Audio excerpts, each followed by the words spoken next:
This episode may strike a darker tone, but it's one that feels necessary, especially in the time we live in. Because when we talk about threats to what is good, decent, and just that are happening in this world, our instincts are often to point to evil, bad actors, bad intentions, people who knowingly cause harm. But what if the greater threat isn't evil at all? What if it's actually stupidity? Now, I'm not talking about your intelligence or your level of education. What I'm talking about is a willful ignorance, just a refusal to question, a stubbornness in clinging to false beliefs. It's the kind of stupidity that acts without any thought, speaks without any understanding, and repeats without any reflection. So evil at its core has some intent. You can predict it. You can sometimes reason with evil. You can recognize it, and you can choose to resist it if necessary. But stupidity is different. It doesn't think it's wrong. It doesn't know it's dangerous. It believes it's absolutely right and does it loudly, confidently, and without any question. And that's what makes it far harder to actually stop.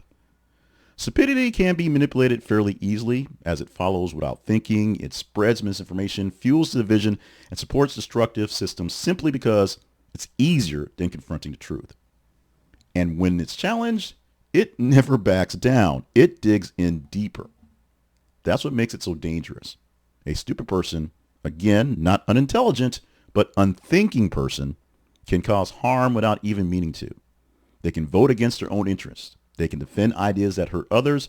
They can block progress, not out of malice, but out of ignorance and pride. And while we spend so much energy trying to fight evil, calling it out, organize against it, we often underestimate the slow, steady damage caused by unexamined thought. By people who just go along with whatever's loudest, easiest, or most comfortable. So what do you do about it? We educate, we question, we stay curious. We don't let comfort keep us from critical thinking.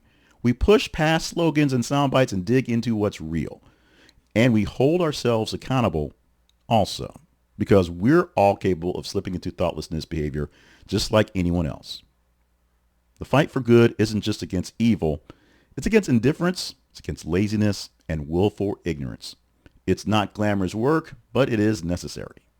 And remember, with all things not being equal, the true enemy of good isn't always the evil you see coming, but the unchecked stupidity that walks in unnoticed, refuses to learn, and stands in the way of truth. Stay alert, stay thoughtful, and stay engaged.